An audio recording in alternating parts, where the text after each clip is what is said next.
C'est l'un des placements préférés des Français. L'assurance vie est un contrat signé entre un assureur et un assuré, c'est-à-dire vous-même. Vous lui confiez une partie de votre argent pour qu'il le fasse fructifier durant toute votre vie ou pendant une durée déterminée. Alors nous faisons le point sur le sujet avec vous, Édouard Binet. Bonjour. Bonjour. Vous êtes fondateur de Cèdre Patrimoine. C'est un cabinet de conseil en gestion de patrimoine indépendant. Comment ça fonctionne précisément, d'abord une assurance vie? Alors l'assurance vie, ce qui est important de rappeler à nos auditeurs, c'est que c'est avant tout une enveloppe de placement.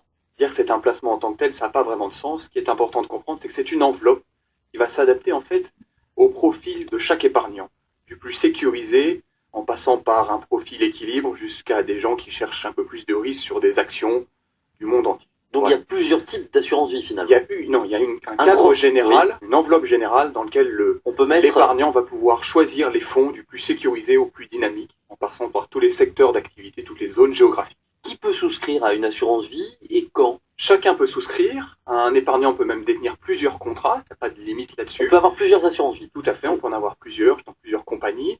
Et puis ce qu'il faut aussi souligner, c'est que même des enfants mineurs peuvent y avoir accès. Leurs parents prennent date. Et ça permet de préparer les frais de scolarité, le permis de conduire, tous ces frais supplémentaires qui vont intervenir à partir de la majorité de l'enfant. Et on peut prendre une assurance vie à n'importe quel âge? À 80 ans, on peut prendre une assurance vie? Oui, tout à fait, il n'y a pas de limite là-dessus. L'intérêt, c'est quoi finalement? C'est de l'argent que je vais pouvoir récupérer à quel moment? Comment ça se passe? On a cette idée souvent de dire que c'est bloqué pendant 8 ans. C'est une fausse idée puisqu'en fait, l'assurance vie est disponible, votre capital est disponible à tout moment. Voilà. C'est-à-dire que je vais mettre de l'argent tous les mois, mais si j'ai besoin de cette somme d'argent, ça va s'adapter à vos projets de vie, à vos possibilités financières du moment. Il y a une souplesse qui est absolue là-dedans. Celui qui décide de rentrer avec, par exemple, 10 000 euros, plus 100 euros tous les mois, il va pouvoir passer à 500 euros s'il gagne un petit peu plus. Il va pouvoir, s'il reçoit une donation de 20 000, abonder aussi son contrat. Si 6 mois plus tard, il a besoin de récupérer X milliers d'euros pour remplacer sa voiture ou autre, il pourra le faire aussi. C'est ce qu'on appelle un rachat partiel que l'on transmet à la compagnie d'assurance et qui va traiter ça généralement d'une dizaine de jours. On reçoit par virement sur son compte chèque le capital qu'on a demandé. Donc finalement, c'est assez souple. Voilà, tout à fait. Une souplesse sur le choix des supports de placement, du plus sécurisé au plus dynamique, et puis une souplesse aussi sur les possibilités d'abondement, de versement, d'alimentation de son contrat. Est-ce qu'il y a un plafond à l'assurance vie ou est-ce qu'on peut déposer tout l'argent qu'on veut? Tout à fait, vous pourrez déposer l'argent que vous voulez, il n'y a pas de limite là-dessus. Il n'y a pas de limite. Pas de plafond, on fait ce que chacun décide de faire. Voilà.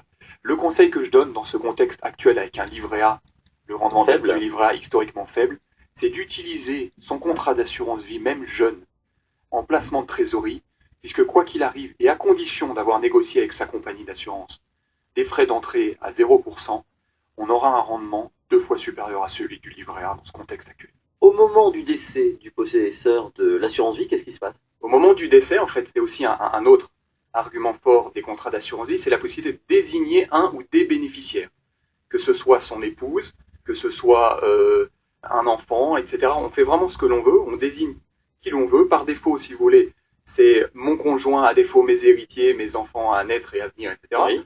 Maintenant, on peut très bien désigner n'importe qui dans son entourage. Voilà, il n'y a pas de limite là-dessus. Même un ami. Même un ami, tout à fait, il n'y a pas de limite. Ça se fait sur papier libre, on le désigne et on transmet ça à la compagnie. Donc à son décès, en fait, c'est l'argent va être, selon une certaine ventilation qu'on aura décidé, transmise à ses bénéficiaires. Comment choisir son assurance vie exactement? Quels sont les critères? Je crois qu'aujourd'hui, à l'heure où on se parle, la plupart des contrats proposés sont gérés et sont fournis par des compagnies solides.